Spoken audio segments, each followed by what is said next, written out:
সকলকে আমার সুপ্রভাত। আজ আমি তোমাদের শোনাবো ছিন্নমস্তা রহস্য পর্ব 16। লাশ না পেয়ে সবাই ভয় পেয়ে ফিরে আসে গ্রামে। পিয়ারি বাইয়ের মরা কোথায় যেন চলে গেছে।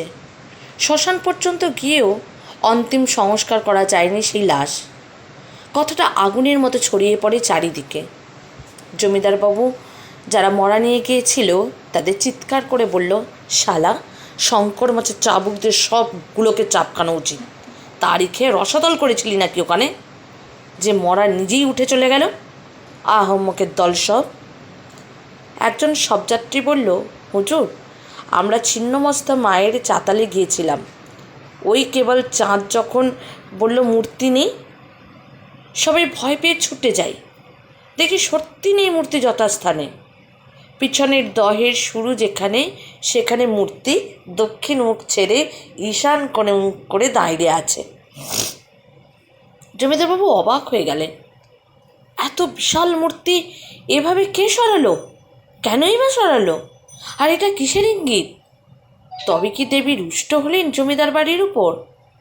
ওনার গায়ে গিরিজার শঙ্কর পা দেবার পর কি দেবী রুষ্ট হয়ে অভিশাপ দিলেন এই ভবানীগড়ে?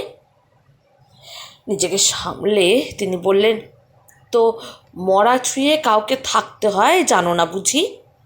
এখন বলো কি করব? এমন বিভৎস লাশ সংস্কার না হলে তো সত্যি বিপদ।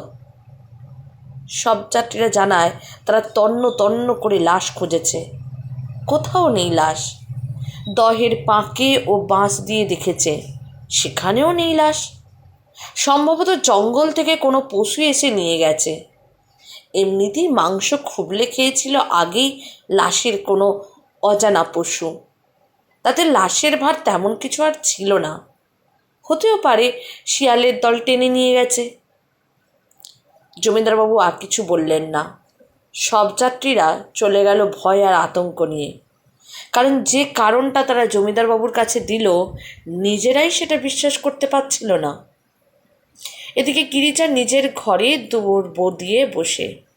প্রথমত পিয়ারি বাইকে যদি সে আংটি না দিত, তাহলে আজ হয়তো রুদ্র তাকে ছেড়ে চলে যেত না। পিয়ারিও হয়তো অমন বিভৎস মৃত্যু পেত না। আর রুদ্র আগেই বলেছিল, ওই নীল পবিত্র, দেবী হিঙ্গুলার আশীর্বাদ, ওটা বেহাতে গেলে ধারণকারী ব্যক্তির মৃত্যু হতে পারে। পিয়ারি কি সেই কারণেই মারা গেল? না কোনো পশু সত্যি আক্রমণ করেছিল? তাহলে তার বাম হাতটি শুধু কেন রক্ষা পেল? সেই হাতেই তো নীরা ছিল। রুদ্রমার সঙ্গে সম্পর্ক শুরু পর্যন্ত হয়নি, তেমনভাবে যোগাযোগ স্থাপন পর্যন্ত হয়নি। তবুও রুদ্র সব কিছু জেনে গিরিজাকে রাত রাত বিনিদ্র থেকে অনন্ত জাপ দ্বারা রক্ষা করে গেছে। সেই রুদ্র চলে গেল গিরিজাকে না বলে। বিগত রাতে গিরিজা আসলে ভাবতেও পারেনি যে আসলে এই রুদ্র চলে যাবে। রুদ্রমা চলে যাওয়ার পর গিরিজা বুঝতে পারছে তার মনের অলিন্দে এই ভীষণ রাশভারী মেয়েটি কখন যেন স্থান তৈরি করে নিয়েছে। না, তার শরীরই লাস্য দিয়ে নয়, ভ্রূর কুচ্ছটিকা দিয়েও নয়, সোহাগ দিয়েও নয়। তার ভীষণ সাহস, ঈশ্বরের প্রতি অবিচল আস্থা আর গিরিজার প্রতি কর্তব্য আজ গিরিজাকে বাধ্য করেছে রুদ্রমার বশ্যতা শিকারে। বন্দনা এসে হাজির হলো তার দাদার কাছে। সে বড় বড় চোখ করে বলল, দাদা, সেই ভাইজি মরে ভূত হয়েছে, মরা শ্মশান থেকে পালিয়ে গেছে। বৌদিদিও চলে গেছে পালকি চড়ে। আমি এখন কি করি? দাদা, তুই ভারী নচ্চার রে, ঠান্দি তোকে গাল পাড়ছে। বন্দনার কথাগুলো শুনে গিরিজা টান টান হয়ে গেল। অন্যদিন হলে বোনকে সে কান মলে দিত তাকে নচ্ছার বলার অপরাধে, কিন্তু এখন বন্দনার সাথে লড়াই করে লাভ নেই। পিয়ারি বাইয়ের লাশ গায়েব মানে কি? গিরিজা ভাবতে লাগলো, এসব পরপর ঘটনাক্রম আদতে কিসের সংকেত? রুদ্র একা অনুমতি ছাড়া চলে গেল পালকি নিয়ে। বাবা মশাই কিছুই বললেন না, মা কিছু বললেন না।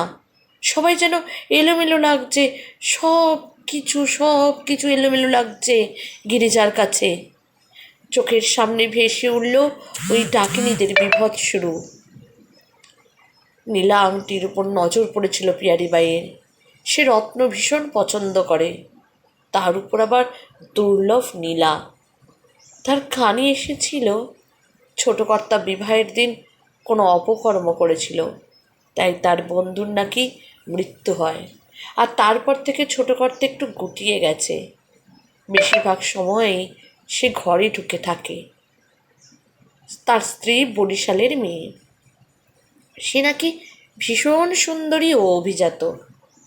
পিয়ারি দিন গুনছিল কবে ছোট কর্তা আসবেন তার কাছে, নতুন পুতুল নিয়ে খেলার স্বাদ কবে মিটবে তার। হ্যাঁ, পুতুলে তো রুদ্রমা নামের স্ত্রী, হাজার ছোট কর্তার বৈধ স্ত্রী হোক, ছোট কর্তা তাকে পুতুলের মতো দুদিন নিয়ে খেলবেন, তারপর আবার সে ফিরবেন পিয়ারিবাইয়ের কাছেই। ফিরেও ছিলেন ছোট কর্তা। উনি আসতে পিয়ারি তাকে অনেক যত্ন খাতির করে। তেল মালিশ থেকে নিজের হাতে কচি পাঁঠার মাংস রান্না করে খাওয়ানো, সব কিছু করে পিয়ারি। তারপর মুজরার আসর বসায়। ভীষণ উপভোগ করেন তা কর্তা। মদের প্রভাবে যখন তিনি এলোমেলো, তখন পিয়ারি বলে, এতদিন পর এলেন, তার জন্য খেসারত দিন। ছোট কর্তা গিরিজাশঙ্কর বলে, যা চাইবে বেগম তাই দেব। তিনি একান্তে বেগম বলতেন পিয়ারিবাইকে। আসলে পিয়ারিবাই ধর্মান্তর করে ম্লেচ্ছ হয়। সে ছিল নমশূদ্র, আর বাইজিখানায় গিয়ে তার ধর্ম বদল হয়। সে নিজের ধর্ম রক্ষা করতে চেয়েছিল, আর গিরিজা তাকে তার আসল ধর্ম লুকিয়ে রাখার আদেশ দেয়, কারণ তার পিতা জমিদারবাবু ম্লেচ্ছকে বারমহলে রাখতে চাইতেন না, সব কিছু জেনে। পিয়ারি নিজেকে হিন্দু প্রমাণিত করে এই জমিদারিতে ছিল, তবে ভিতরে ভিতরে সে তার নিজের ধর্ম পালন করত। এই বিষয়ে কোনোদিন গিরিজাশঙ্কর তাকে বাধা দেয় না। সে ধর্ম নিরপেক্ষতা বজায় রাখতে বিশ্বাসী।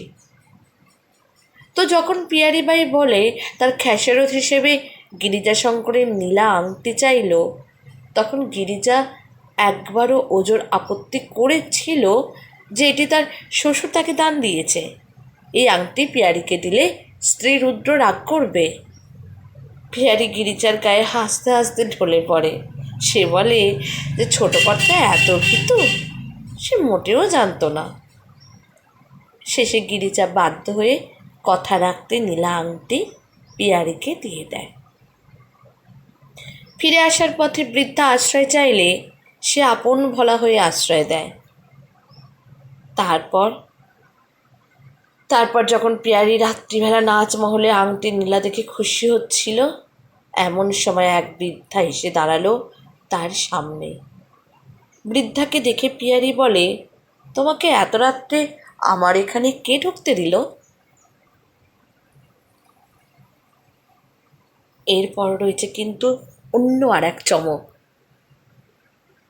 যদি শুনতে ইচ্ছে করে তাহলে কিন্তু ফলো করুন ছিন্নমস্তা রহস্য পর্ব 17, আর সাথে কিন্তু অবশ্যই লাইক, কমেন্ট আর সাবস্ক্রাইব করতে ভুলবেন না।